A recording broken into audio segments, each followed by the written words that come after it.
ప్రాణం పోయింది. ఇప్పుడు బల్బు ఇక్కడ మండుతా ఉందంటే దీనికి ఏం కావాలి? కరెంట్ కావాలి కదా. బల్బు మండదు ఎప్పుడు, దానికి కరెంట్ వస్తే మండుతుంది. అర్థమవుతుందా? అదేవిధంగా ఈ పంచతత్వాలతో ఒక శరీరం తయారైనా కూడా ఈ శరీరానికి ఆత్మ అనే ఒక శక్తి కావాలి. అర్థమవుతుందా? ఎప్పుడైతే ఈ ఆత్మ అనే శక్తి ఈ శరీరంలో కలిసినప్పుడు మనము జీవిస్తాము.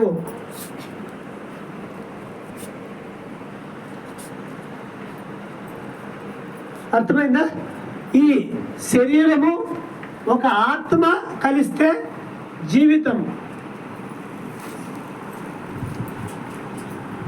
అర్థమైందా?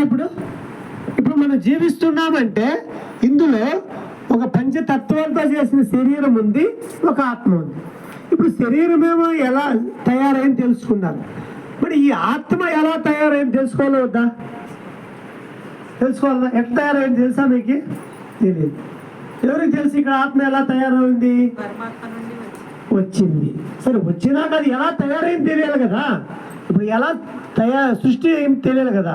శరీరం అయితే తెలిసిపోయింది. ఇప్పుడు ఏమేమి వచ్చింది? పంచతత్వాలు. పంచతత్వాల్లో ఏ తత్వం తగ్గిపోతే దానికి రోగం వస్తూ ఉంది. అవునా కదా?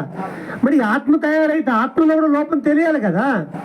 ఏ లోపం వస్తూ ఉందంటే ఏదైతే తయారు చేసినా తెలిస్తే కదా దాన్ని సరిచేసేకే. ఇప్పుడు ఆత్మ ఎలా తయారైంది చెప్పండి. దేంతో తయారైంది? కాదు, అవి వచ్చి ఇప్పుడు కళ్ళు ఉంది నాకు. శరీరానికి కళ్ళు ఉన్నాయా? ఉన్నాయా? చెవులు ఉన్నాయా? నోరుందా? చేతులు ఉన్నాయా? దీన్ని ఏమంటారు? ఏమంటారు? కర్మ చేసేదానికి ఇంద్రియాలు. అంటే కంటితో చూడడము, చెవులతో వినడము, నోటితో మాట్లాడడం, చేతులతో పని చేయడం. అవునా? అర్థమవుతుందో కొత్త వాళ్ళకి? దీన్ని కర్మ చేసేదానికి కర్మ ఇంద్రియాలు అంటే పనిముట్లు.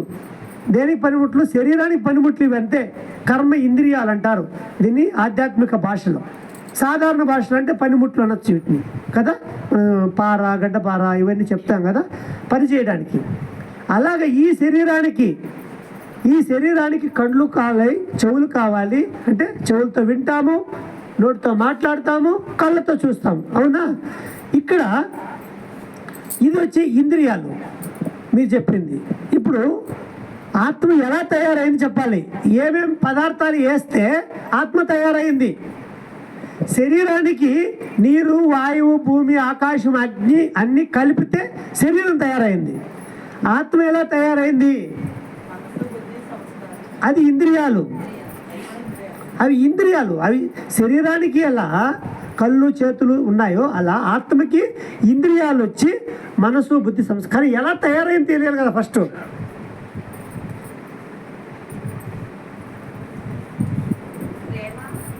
ఒకటి కరెక్ట్. అక్కడ చెప్పండి, కొట్టండి. ఆత్మ ఫస్ట్ ఒక ప్రేమ, ఇంకా రెండోది శాంతి, మూడోది శక్తి, ఇంకా ఇంకా ఇంకా ఏమేమి పడింది దీంట్లో? ఎక్కడి నుంచి వచ్చింది ఇవన్నీ? ఇప్పుడు ఇంచేపు ఏమేమి? ఏమి అన్నీ వచ్చేస్తా ఉంది బయట. పవిత్రత, ఇంకా ఏముంది? జ్ఞానము, ఇంకా జ్ఞానము. యోగం కాదే, యోగం కాదు. ఇంకేం మిగిలింది ఇక్కడ?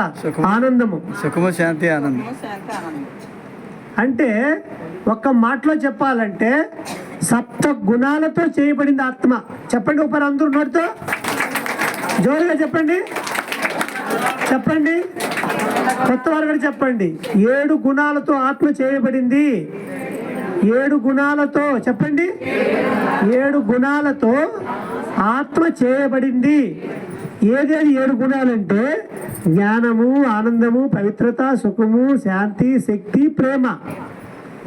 ఇలాంటివన్నీ కలిపితే ఒక ఆత్మ. ఇన్ని ఉండాలి ఆత్మలో.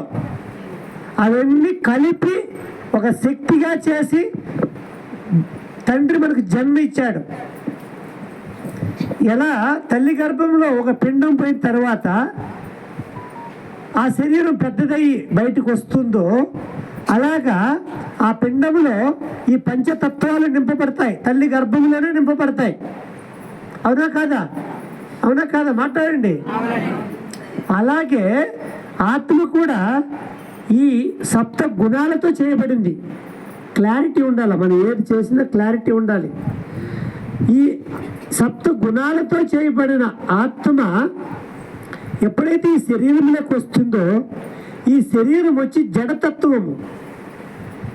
ఈ బల్బ్ ఉంది, ఈ బల్బులోకి కరెంట్ వచ్చినప్పుడు దీని వెలుగు కనపడుతుంది. అవునా కాదా? బల్బు యొక్క వెలుగు కనపడుతుంది. ఎర్రగా ఉండే బల్బు అయితే ఎరుపు వస్తుంది, తెల్లగా ఉండే బల్బులో తెలుపు వస్తుంది, బ్లూగా ఉండే బల్బులో బ్లూ వస్తుంది. కానీ అక్కడికి వచ్చిన కరెంటు ఒకే విధంగా ఉంటుందా? బ్లూగా వస్తుందా కరెంటు, నల్లగా వస్తుంది, తెల్లగా వస్తుందా? ఒకేలా ఉంటుంది. అలాగే ఆత్మ ఈ సప్త గుణాలతో చేయబడిన ఆత్మ శరీరంలోకి వచ్చినప్పుడు ఈ శరీరం కూడా ఈ 5 తత్వాలతో చేయబడింది.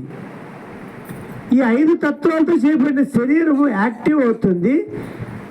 మన దృష్టి ఎక్కడ ఉంటుందో మన దృష్టిలో ఏది చూస్తుంటామో దాని యొక్క వివరణ మన బుద్ధి ద్వారా తెలుస్తుంది. అప్పుడే అన్నారు కదా మనసు బుద్ధి సంస్కారం అని. ఈ శరీరానికి ఇప్పుడు చూడండి, ఈ శరీరం అనుకోండి, శరీరానికి కర్మ ఇంద్రియాలు ఏమేమి ఉంటాయి చెప్పండి? శరీరానికి కళ్ళు,